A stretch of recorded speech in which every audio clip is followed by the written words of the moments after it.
Hola, ¿qué tal amigos? ¿Cómo están? Muy buenas noches. Yo soy Esdras Chabot y esto es Dinero y Poder. Cambió el mapa político en México. De las 9 gubernaturas en disputa, en 5 hubo alternancia de un partido a otro. El PRI gana Campeche, donde ya gobernaba, pero también gana Guerrero y Sonora. Le disputa al PAN San Luis Potosí y Colima. En esta última la diferencia es mínima. En Michoacán gana el PRD y el PAN en Querétaro mantiene en su poder Baja California Sur. En Nuevo León ganó el independiente Jaime Rodríguez, el Bronco, siendo una gran sorpresa incluso para las propias encuestadoras que daban ganador, pues muchas de ellas al propio Partido Revolucionario Institucional. Y bueno, pues ahí vamos a analizarlo también como un fenómeno muy atípico o nuevo de la democracia mexicana. Red Cervera Macabre Esquetino, buenas noches, gracias por estar aquí en este programa. Cambios importantes, lo que podríamos llamar un escenario, digamos, de alternancia en donde cada uno tiene una dinámica distinta. Desde el caso Nuevo León, en donde quedó claro que la élite política se separó, digamos, del poder económico, porque no puede interpretar el triunfo del Bronco de Jaime Rodríguez bajo el principio de una candidatura independiente que se maneja sola. No es el caso de un diputado como Manuel Cloutier en Sinaloa o el caso del diputado local en Jalisco, Pedro Kumamoto. No es lo mismo. Aquí lo que hubo fue una alianza entre el poder económico, en el momento además que declina el candidato de Movimiento Ciudadano, ahí queda claro que don Fernando le estaba echando la mano con el resto de los empresarios que tenía, más el grupo económico, político y diría yo, pues periodístico de Reforma y el Norte, que pues por primera vez creo abiertamente un diario apoya a un candidato e incluso le ayuda a ganar. Sí, efectivamente, en Nuevo León gana Jaime Rodríguez. Esto es un fenómeno, digamos, no tan extraño como parece. Él es independiente 9 meses, pero eran 30 años priista, entonces tampoco es tan independiente. Y digamos que no se pasó al PRD, que podía, porque no hay allá. No, y es una carga, es decir, cualquier nombre de izquierda en el norte del país no funciona muy bien, entonces era preferible llegar como independiente. Efectivamente trae apoyo, creo que desde el principio del grupo del norte, Reforma, los señores Junco. No creo que llevara a todos los empresarios detrás de él. Pero sí a los más fuertes, no creo que a todos, porque incluso lo dijeron ellos públicamente antes de la elección, pero con la renuncia o declinación de Fernando Elizondo, ahí cuajó lo que se necesitaba, porque la angustia de varios de estos muy grandes empresarios es pues que el Bronco sí se ve muy rupestre, ¿no? Y para manejar los recursos de un estado de ese tamaño, pues les daba miedo. La llegada de Elizondo hace que le tengan un poquito menos de preocupación. Es interesante que desde el principio lo que ha hecho el señor Bronco ha sido reconocerle al presidente Peña Nieto que es una maravilla, lo cual pues a mí me hace pensar que a lo mejor también de ahí venía parte del apoyo, porque con Rodrigo Medina habían tenido muchísimos problemas, no lo querían los empresarios allá, entonces no sé si también le haya llegado algo de ahí, porque él lo primero que hizo fue eso, agradecerle a Peña Nieto que hubiera candidatos independientes, porque por eso pudo ganar. Entonces, yo creo que va a ser un experimento interesante, yo no le tengo mucha fe al asunto de los candidatos independientes, pero ahora vamos a tener una forma de verlo concretamente. Dos lecciones de estas elecciones, especialmente en Nuevo León. La primera es, como dice la porra de la selección mexicana, sí se puede.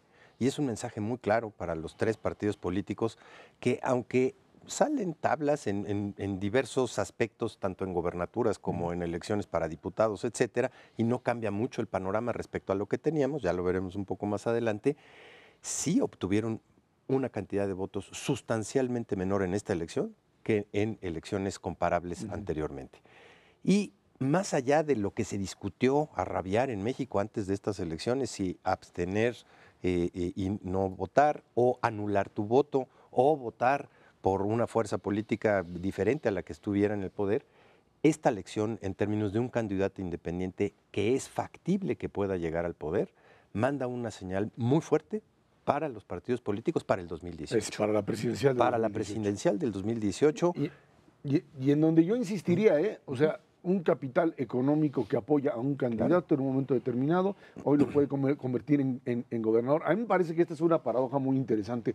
La legislación electoral se hizo para cerrarle toda la posibilidad de entrada de los capitales, del dinero a la contienda. Se abre la opción de candidatos independientes, no se sabe qué pasa ahí, le dan 3 pesos por parte del poder público, del presupuesto, y dejan abierto en un interrogante de cuánto se puede, que si el tope, que si puede recaudar, y de repente tienes un modelo como el que pues, se dio allá en Nuevo León, en donde de una manera muy, muy clara el propio capital privado impulsa y gana una gubernatura, ¿no? Y creo que eso es importante. Sí, yo creo que hay que insistir en que este modelo de regular al máximo no es una buena idea y no se puede nunca tener todos los espacios cerrados. Y cuando uno regula además, lo que genera son mercados negros, Así es, ya lo hemos habíamos comentado dicho. muchas veces. Pero hay otra cosa que es importante que no hemos comentado y que vale la pena empezar con eso. Cuando dijo ahorita Ernesto, sí se puede, lo más interesante que sí se puede es hacer elecciones en México. Esto es bien importante. Lo primero. Fue un proceso que funcionó muy bien, en el cual participaron una gran cantidad de personas. La afluencia a la votación fue mayor que en otras elecciones intermedias, no es la más grande de la historia, pero no estuvo mal, estuvo arribita. Creo que es la más grande de la historia, de la Mario. historia después de 97. Pues sí, es que anteriormente, hay quien me cuenta 91. 97 mismo, mayor. que sí se contó, ahí sí fue mayor, pero era pues la gran revuelta contra la crisis de 95 y todo lo Y demás. la pluralidad como tal. Sí, que fue el nunca había primero. De ahí en existido. adelante Para habían abajo. sido más bajas. Y hoy llegas a 47%. 47, que no está nada mal. Se pudo hacer elecciones en prácticamente todas las entidades, en todos los distritos. Hay un solo distrito que no se ha podido hacer bien, que es Pinotepa Nacional en Oaxaca, que se cancelaron algunas casillas. Yo creo que fue una gran elección. A mí me tocó participar ahí como presidente de casilla, en una casilla. Es un trabajo de todo el día, pero creo que la participación de los ciudadanos es bien interesante. Ojalá y otros puedan incorporarse en las próximas elecciones. Y mañana ¿no? usted puede leer en el Financiero la columna de Macario Esquetino que se llama Presidente por un Presidente día. por Es un lo día. único que ha tenido el profesor Macario. Bueno, pero bueno, algo es algo. Una duda de fondo nada más para terminar con Nuevo León es, y la tenemos todos los mexicanos, es si puede ganar la elección, puede gobernar, y esa es una duda válida. No la va a tener fácil, no solamente porque no tiene una estructura, pero es del interés de los partidos políticos establecidos que no le vaya bien, especialmente los 3 primeros años, para mandarle un mensaje a la ciudadanía y decir, híjole, sirve. pueden llegar los independientes. Yo diría que depende mucho si quieren que le vaya bien o no por una razón. Este candidato que gana hoy se vuelve muy atractivo a nivel nacional y es un gran competidor para el otro independiente que anda inventando partidos que se llama López Obrador. El Congreso de Nuevo León quedó con una mayoría muy clara de Acción Nacional. Acción Nacional ahorita lo vamos a platicar más tarde, pero no quedó bien. No. Entonces, probablemente a ellos no les parezca mal ir creando un candidato alterno que nulifique a Andrés Manuel para entonces competir exclusivamente contra el PRI. Yo no lo vería como una estrategia errónea. No sé si a ellos se les ocurra, pero si no, que vean el programa. Regresamos al tema de las gubernaturas. Descartamos Baja California Sur y Campeche, que No pasó una nada. PAN, otra Una PRI. PAN. Ahí no hubo ningún Sin problema. dudas. San Luis Claro. Potosí, peleada, muy fuerte todavía ahí, aunque parecería que finalmente el PRI la podría ganar. Está el caso de Querétaro, en donde se da la alternancia, también la figura de Pancho Domínguez que derrotan al PRI.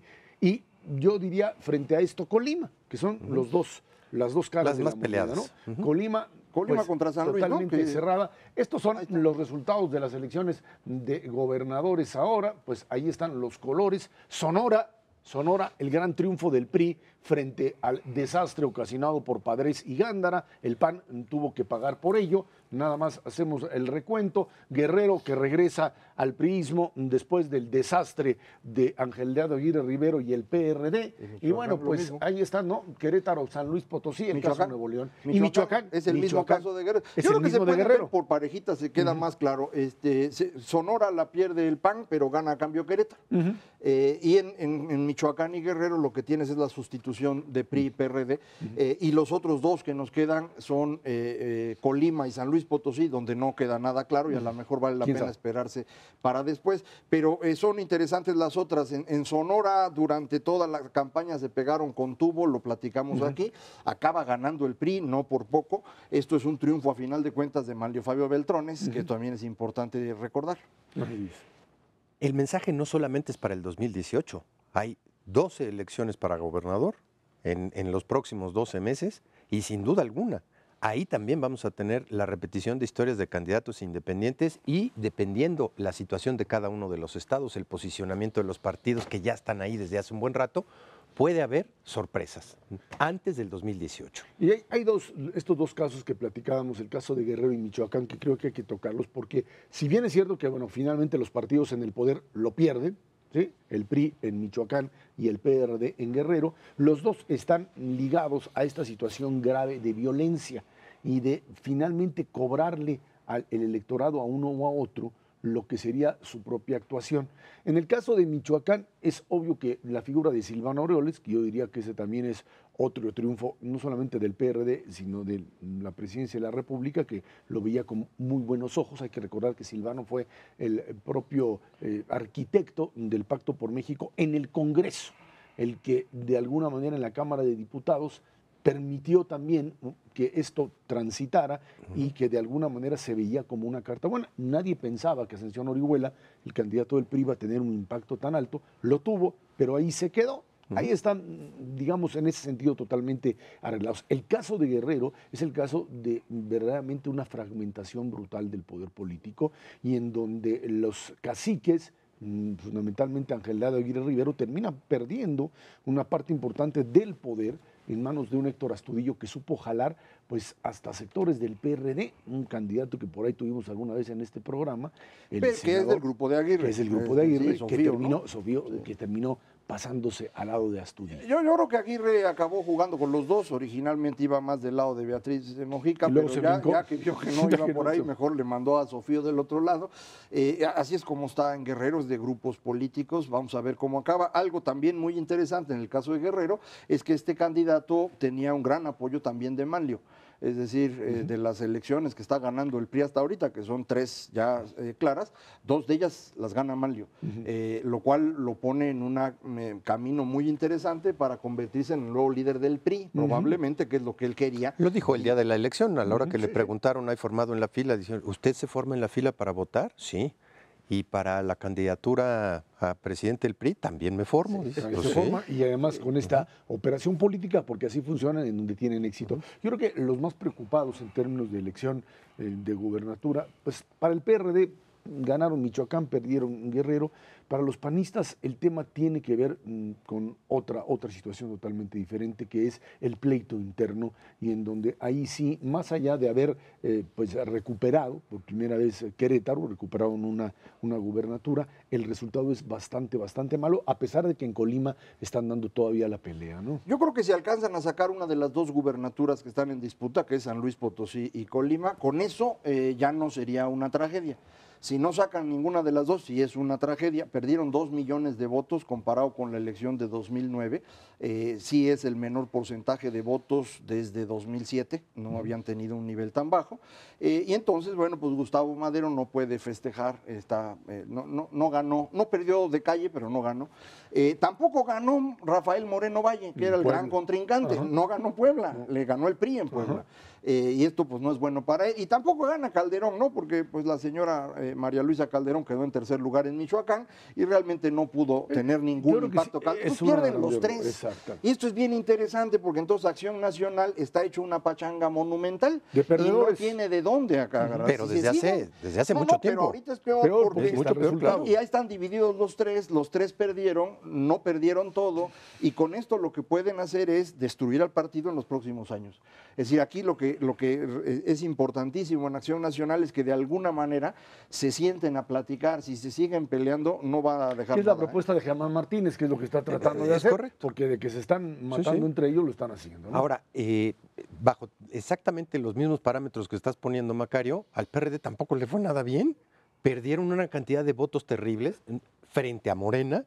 A nivel nacional, brutal. Y ahorita le entramos al rato al tema de los votos y la conformación de Cámara de Diputados. En el tema gobernadores yo sí insistiría en que de alguna manera a quien esto le funciona muy bien es para el presidente de la República, por una razón. Guerrero, que ha sido el coco de la propia federación, hoy en manos de un priista, le abre el camino como el caso Michoacán, con un priista que estaba totalmente, anteriormente un priista totalmente destruido como Fausto Vallejo, pues el gobierno entró y puso orden y le funcionó relativamente bien. hoy van a tener que hacer lo mismo en Guerrero, ya sin el costo de enfrentarse al PRD. Y además ya resolvieron más o menos bien el asunto de los maestros. ¿Se acuerdan que discutimos aquí que era un asunto táctico? Fue táctico, ya regresa la reforma, la gente está totalmente deslegitimada frente a la sociedad y entonces ya le pueden decir o regresan a clases o no hay nada. Porque además ya tienen controlados los estados donde podrían levantarse, además de Oaxaca. Entonces, no está mal para el presidente. Vámonos a una pausa, de regreso vamos a hacer el análisis de la Cámara de Diputados, cómo quedó compuesta, las posibles alianzas ganadores y perdedores. Esto es Dinero y Poder.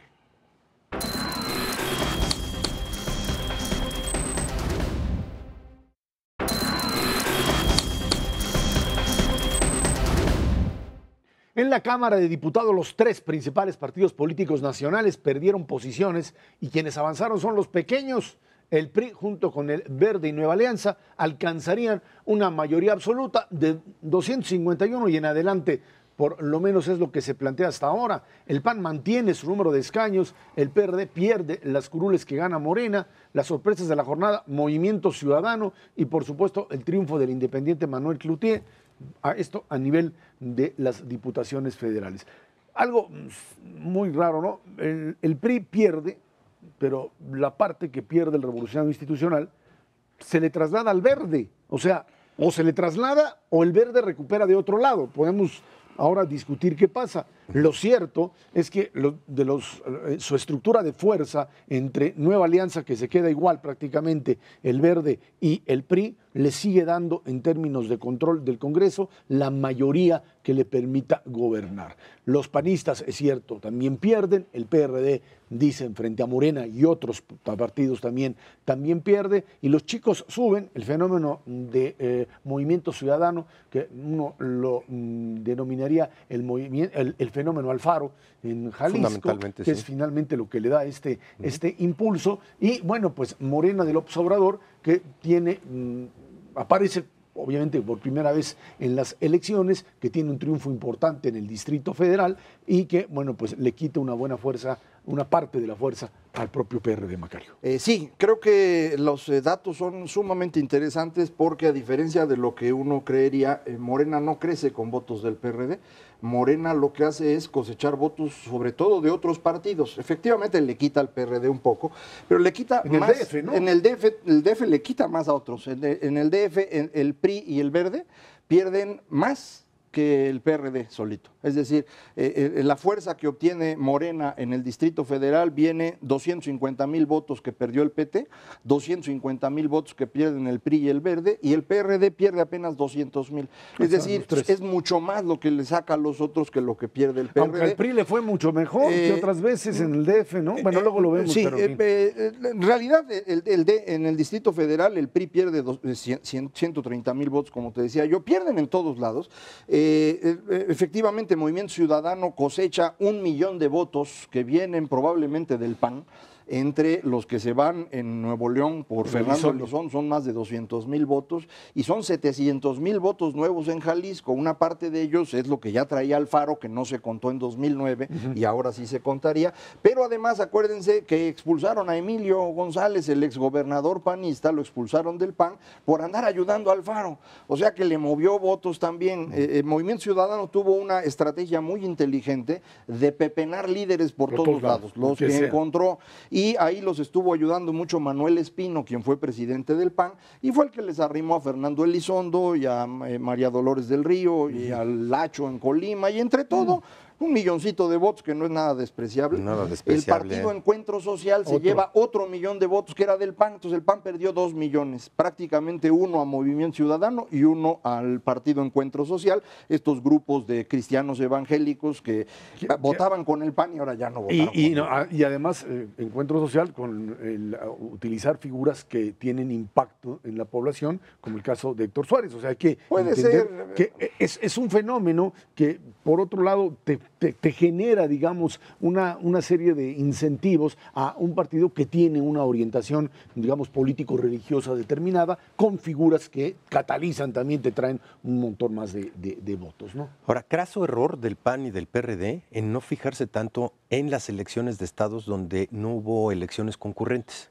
Ahí la verdad es que el PRI arrasó, el PAN y el PRD pasaron desapercibidos y el PRI dijo, de aquí soy, hay mucha competencia en Nuevo León, en Baja California Sur, en Colima, en San Luis, en Guerrero, en Michoacán. Vámonos con los otros estados a matar y ahí muchos de los gobernadores priistas pues que están ahí, incumbentes, hicieron el trabajo, lo hicieron bien y de alguna manera les jaló una muy buena cantidad de votos. Vamos a ver esta gráfica en donde tenemos la composición posible de la Cámara de Diputados en algo que de alguna manera terminaría por ser pues la que define el resultado, digamos, ya contundente de la elección.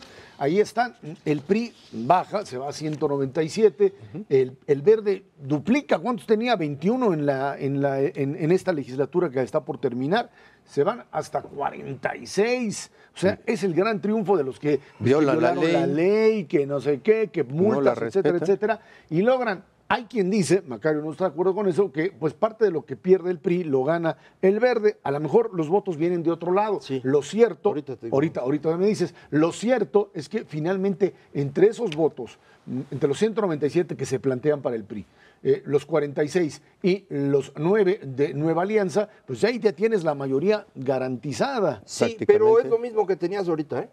Es decir, no hay un cambio significativo. PRI, Verde, Nueva Alianza hoy tienen 252 diputados, que probablemente tengan 255 con el nuevo cálculo pero lo interesante es que el PRI pierde fuerza y sin embargo no, al final no termina perdiendo diputados. En realidad habría que tener mucho cuidado. Esos números que están ahí incluyen a los que son electos por mayoría relativa y a los de representación proporcional. Hay una alianza entre PRI y Verde en 250 distritos, en los cuales ganan 161. Y esos se asignaron PRI y Verde de acuerdo a un convenio. Entonces, muchos de estos pueden ser verdes que ganaron con el PRI realmente. Exactamente, ¿no? Pero bueno, ahí está. El PAN sí se cae fuerte a 108, sí, se les cae muy fuerte. El PRD que pierde también frente a Morena y los otros que Macario dice 57, Morena con 35, Movimiento Ciudadano, el ganón, ese sí, 26 nada más. El PT está ahí en la línea, ¿no? De hecho, en el conteo de hoy, en el conteo oficial, el PT quedó fuera. Falta que vengan la pelea por las casillas y anular y demás, y recuperaría, fuera. Pero si no, de esos 12 nada más quedarían 6 que venían en alianza con el PRD, los otros 6 eran los de representación proporcional, esos ya quedarían fuera. Hay que repartirlos otra vez. Sí. En Encuentro Social con 8, sí, ahí están, Humanista desaparece, me parece, el Partido del Trabajo, bueno, ahí como decíamos como tal, esa sería la nueva conformación en algo que, bueno, pues de alguna manera representa la nueva estructura del Congreso. Ernesto. Que tampoco la cambia sustantivamente, al menos para los siguientes 3 años. Y un poco el corolario es, nos gastamos una fortuna para cambiar las leyes, nos gastamos una fortuna en nuevo Instituto Nacional Electoral y todo quedó igual. Bueno, pero exacto, eso es lo que la gente lo que nos está indicando esto es que las preferencias de los mexicanos son muy estables en el tiempo y eso no es nada malo. Qué bueno que pueden ir a votar todos y que gane uno y pierda otro. El Verde, ¿sabes de dónde saca los votos? De Chiapas. De Chiapas, sí. El Verde tiene 400,000 votos más ahora que en 2009, pero en Chiapas sacó 600,000 votos más. Entonces, de ahí viene todo. ¿Por qué en Chiapas? Porque en Chiapas el señor que es gobernador es una especie, pues digamos, de Tlatoani, de la zona, no sé si lo han visto, que luego lo van cargando un grupo de indígenas. Es como es una cosa de veras del siglo XVII, es espantoso. Bueno, eso es lo que está pasando y ahí tiene toda la razón Ernesto.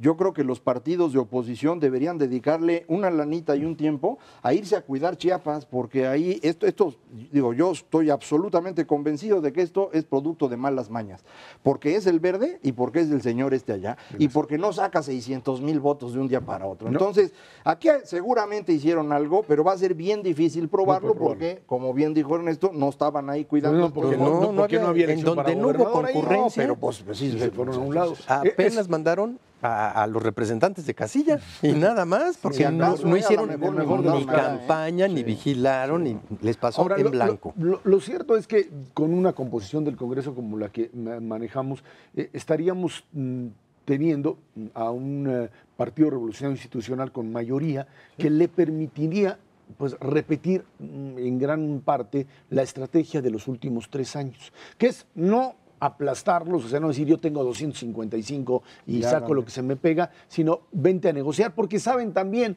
que si no, en el Senado, que también ahí no tienen la mayoría, se los pueden parar, pero estás en una posición de fuerza. La primera es que un presidente en una elección intermedia tiene la mayoría o la mantiene.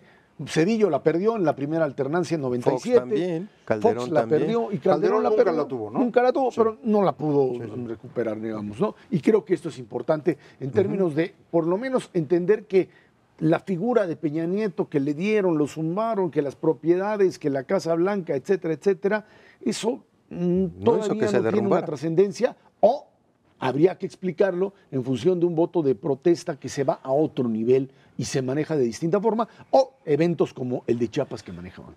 Sí hay un castigo, es decir, el PRI obtiene la votación más baja de su historia, salvo el caso de 2006, que fue una tragedia por madrazo y la competencia entre Calderón y López Obrador. Esta es la peor votación que tienen, es una gran caída contra lo anterior, pero ganan un montón de distritos.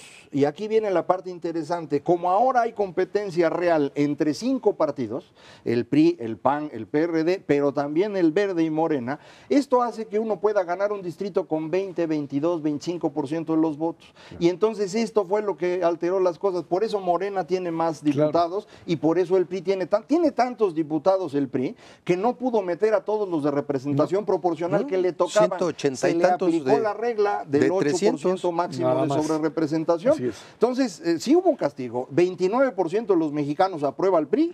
Ese 29% es más o menos la preferencia o el apoyo que tiene Peña Nieto en las encuestas de popularidad. Así que no hay nada de sorpresa. Y lo otro es simplemente la fragmentación del voto entre los partidos políticos. Absolutamente. No. Y lo cual tampoco nos las vamos a quitar hacia adelante y te da pista para que hacia adelante, hacia el 2018 y las de gobernador que tenemos en años por venir, haya una cantidad de alianzas bestiales. Sí, así es. No te va a quedar pavimentado. No te queda de otra. Ahora, si no pierdes hay que el registro. Que partidos que son nuevos, como el caso tanto de Morena como Encuentro Social, sí, ya podrán hacer coaliciones y en función de eso pues habría que... Y ya valen una lana. Ahora ya sabemos cuánto valen. Por ejemplo, Andrés Manuel siempre decía que valía un montón, ahora ya sabemos que vale 8 puntos. 8 puntos, hasta ahí nada más. Vámonos a la pausa y de regreso platicamos con usted el tema de la Ciudad de México, las grandes sorpresas, la figura de Morena, por supuesto, y ahora sí, el voto por voto que se irá siendo la estrategia de López Obrador y ahora de muchos partidos en esta elección. Esto es Dinero y Poder.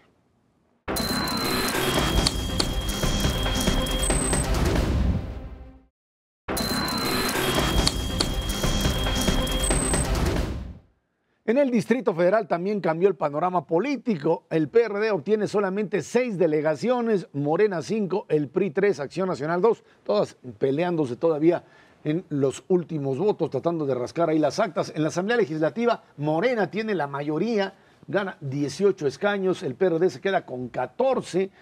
Miguel Ángel Mancera, uno de los grandes derrotados de la elección, me queda claro. El PRD capitalino, chamaqueado, diría yo.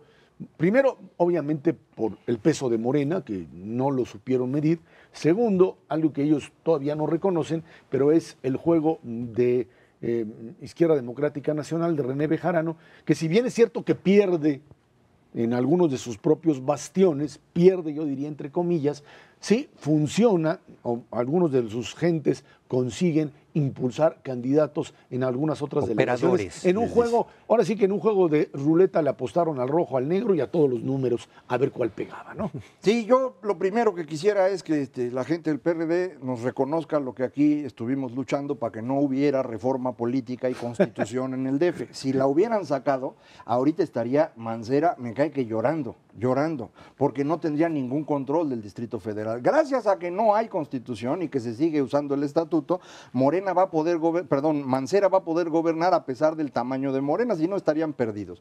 Lo segundo es que creo que el PRD tuvo el mismo error de planteamiento que teníamos todos los demás. Pensábamos que Morena le iba a quitar sus votos y entonces el PRD cuidó sus votos y lo que no se le ocurrió es que Morena sacó los votos de otro lado. Insisto, fundamentalmente del PRI, y creo que en esto puede haber tenido mucho que ver un señor Cuauhtémoc de la Torre, que fue líder del PRI, lo corrieron, se peleó con todos y todo indica que sí se reunió con el señor Monreal, que es ahora el delegado en Cuauhtémoc, precisamente por esa alianza. Entonces, pues los priistas ayudan a Morena. Para todos los que apoyan a Morena pensando que va contra el PRI, acuérdense, es lo mismo. Okay, pero sí hay una votación de Morena que 25% de los votos del DF van a Morena, 22% al PRD. Al PRD. Y eso quiere decir que también hubo un traslado de votos del PRD hacia Morena. Ahora, al margen del golpazo político para el PRD, esto tiene connotaciones en términos de dinero para los siguientes 3 años muy importantes. El PRD se financiaba fundamentalmente con su gran bastión de las delegaciones, evidentemente en el Distrito Federal. Y bueno, más allá de eso, te están quitando una cantidad de presupuesto para las siguientes elecciones de manera muy importante y de control político. Y hay que recordar, bueno, vamos primero, ahorita entramos con las delegaciones, vamos a ver cómo queda compuesta la Asamblea Legislativa, en donde, pues, yo creo que Miguel Ángel Mancera lo que tendrá es ahora que negociar, pues, básicamente con el PRI, con el PAN. Yo creí que ibas a decir dolores de cabeza. Dolores de cabeza. 14, 15, 19 y 3, 22. Faltan ahí todavía las que se reparten. Va a ser lo que acabamos de comentar, 25, 22 y los otros dos tienen creo que 17, ahorita te digo bien. Distrito Federal, el PAN tiene 14 y el PRI tiene 12. En todo caso, esto es lo que le va a quedar al PRD, negociar fundamentalmente con PRI y PAN, que es lo que le daría la mayoría. En algún momento ya tuvieron problemas en elecciones intermedias, básicamente por luchas internas dentro del PRD y que le permitía de alguna manera establecer alianzas con otros. Lo hicieron en algún momento el propio López Obrador, ¿no? Y esta votación que se dispersó, incluso lo que permitió es que el PRD perdiera más delegaciones de las que originalmente hubiese perdido, porque como se vota por 4 partidos, entonces con poquito otra vez, con 25% ganas. Y eso fue lo que ocurrió en varios lados que no habían pensado, ¿no? Que les ganara, por ejemplo, el PRI Magdalena Contreras, no se les había ocurrido. Eso creo que ayudó mucho también a que en Miguel Hidalgo ganara Xochitl, ¿no? Y estuvo cerradísima Álvaro Obregón. Los votos que se hayan ido a Morena alcanzaron para que perdiera el del PRD. Entonces sí, esta dispersión fue importante, ¿no? Un punto adicional tiene que ver precisamente con esta composición y el manejo. ¿Cómo le van a hacer para manejar frente a esta distribución de delegaciones una ciudad tan compleja como es el Distrito Federal? Vamos, más allá del bacheo y más allá... pues sí, el bacheo. Como que hicieran el bacheo, mano. El manejo de la basura, los permisos de construcción. Híjole, si de por sí esta ciudad era inmanejable, hacia adelante va a ser todavía muchísimo más compleja. Y la división, lo que decías, Ernesto, las delegaciones y el tamaño económico de las delegaciones es que brutal. Le dan a López Obrador fundamentalmente el sustento para poder financiarse de aquí en adelante. Ahí está, por ejemplo, en Tlalpan, con Claudia Sheinbaum, que seguramente podrán ahí pues manejar un buen presupuesto. Antes, pues esto era prácticamente amarillo, PRD, era Benito Juárez la azul, y por ahí Milpalta, si no me equivoco, era la que sí era del PRI, Coajimalpa. Coajimalpa era del PRI, se quedan con Coajimalpa, le suman Magdalena Contreras y Milpalta. Milpalta. Y Milpalta, exactamente. Morena se queda con 5, que son Azcapotzalco y Cuauhtémoc, allá arriba, y las que están aquí abajo son Xochimilco, Tlalpan, Xochimilco y Milpalta. Así es. Y el PAN se queda con 2, Benito Juárez, que siempre ha sido de ellos. No Milpalta, pero Tláhuac, Xochimilco y Tlalpan. Eso. Y Tlalpan. Sí, no Milpalta. Milpalta es Miguel Hidalgo y Benito Juárez del PAN, que ya antes... Ahora, en términos presupuestales, digamos que, pues si bien es cierto que el PRD todavía tiene ahí delegaciones muy importantes, los priistas, pues Milpalta, Magdalena Contreras... Las dos más grandes presupuestales son Iztapalapa y Gustavo Amadero, que las sigue manteniendo el PRD, aunque las están peleando. Las están peleando todavía ahí en tribunales. Las otras son muy grandes territorialmente, pero no tienen tanta lana, ¿no? La que sí es muy buena para los negocios, no tanto por el presupuesto, sino por lo que se cosecha por fuera, es Cuauhtémoc. Así es. Y con Monreal, ¿no? Eso va a dar, pero por ahí está. Así como el PAN y el PRD no vieron las elecciones concurrentes, el PAN y el PRI no vieron la oportunidad de oro que tenían precisamente para derrocar a un PRD, la cual sí la vio Morena. Y efectivamente hizo una chamba realmente importante.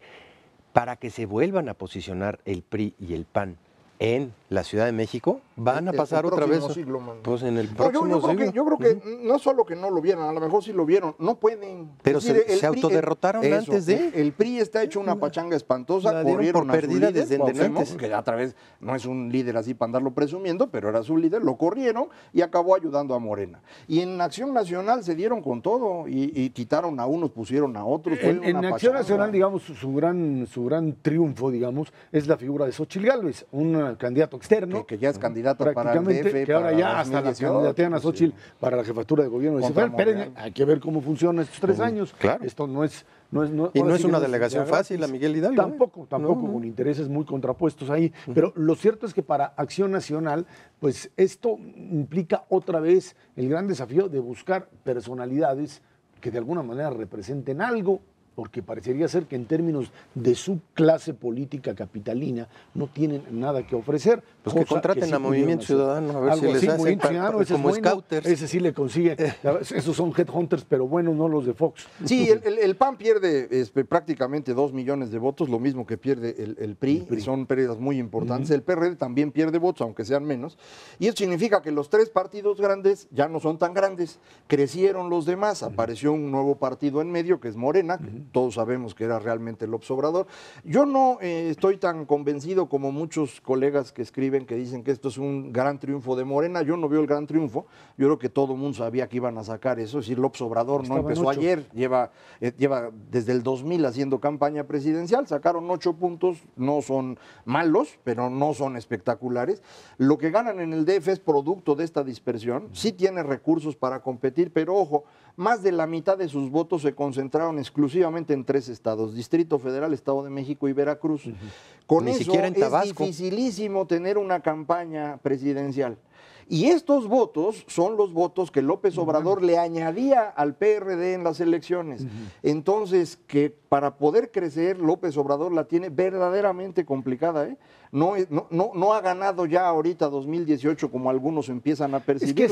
Es el único candidato que abiertamente aparece para 2018. Pues sí. Ni en el PAN, que están ahí peleados todos. Ahí están. Y en el PRI, pues no los dejan todavía aparecer. Tiene otro hándicap importantísimo, que es el enojo terrible del PRD, dados estos resultados. Y consolidar una alianza para el 2018 va a ser mucho más difícil bajo las circunstancias actuales de lo que era. Y yo te añadiría nada más, Macario, algo que habías dicho, la jugada de este negocio llamado Movimiento Ciudadano, en donde parecería ser que ya el tema López Obrador le causa más problemas de lo que es empezar a buscar otro tipo de liderazgos ya no ligados necesariamente a la izquierda, ahora sí de verdad hacerle caso a este que se llama Movimiento Ciudadano y buscar ciudadanos, buscarse Alfaros, buscarse Cloutieres, buscarse otras figuras que le están dando la fuerza política como para negociar posiciones de poder reales. Te pongo un escenario que podría ser muy interesante. Alfaro puede ir por la gubernatura de Jalisco en 2018. Por Movimiento Ciudadano. Por Movimiento Ciudadano. Y el Bronco puede pedir licencia y lanzarse a la presidencia, sabiendo que no la va a ganar, pero para hacer un bonche de votos importante,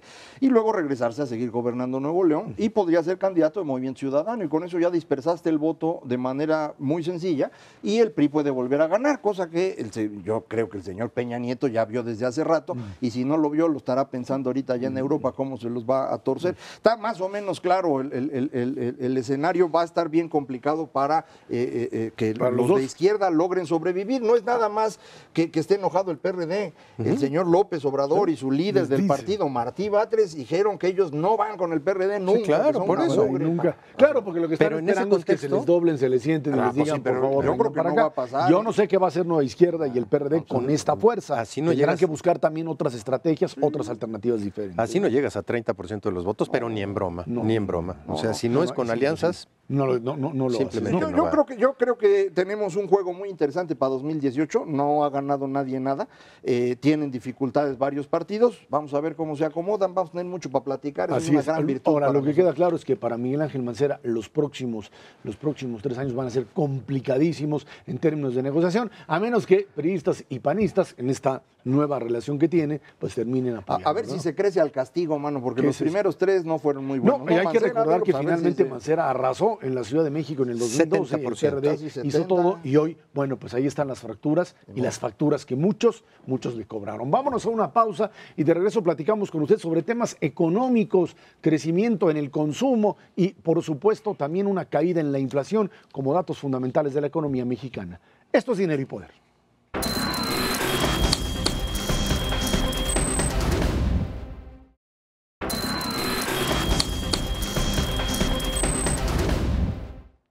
La inflación anual en México se ubicó en 2,88% en mayo, la cifra más baja desde que se tienen registros, esto es decir, 1970. Los precios al consumidor disminuyen 0,5% respecto al mes previo. Por otro lado, la Asociación Nacional de Tiendas de Autoservicio y Departamentales de ANTAD reporta que en mayo las ventas crecen 7,4% respecto al mismo periodo del año previo. El día de hoy también datos de producción industrial arriba del 1% de crecimiento.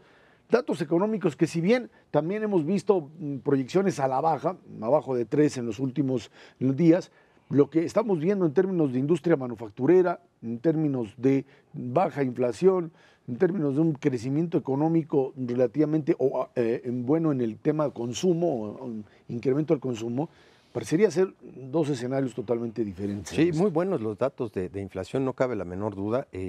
Todo este temor que se tenía, pues yo te diría desde octubre del año pasado, cuando el tipo de cambio se dispara a 15 pesos por dólar y luego se ha mantenido en esos niveles pues ya prácticamente durante 7 meses de manera consecutiva, es que ese impacto en tipo de cambio como en antaño se trasladara en incremento de precios. No ha sido el caso.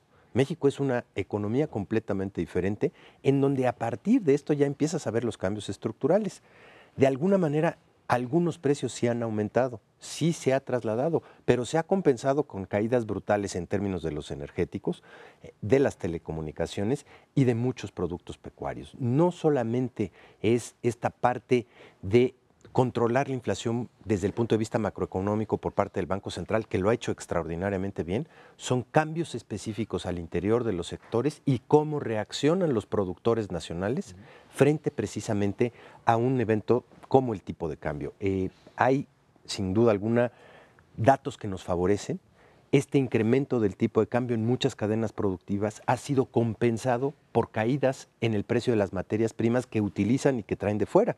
Y en ese contexto, pues salen prácticamente tablas iguales en términos de la rentabilidad de cada uno de los sectores y no se hace necesario trasladar el incremento de tipo de cambio al consumidor final.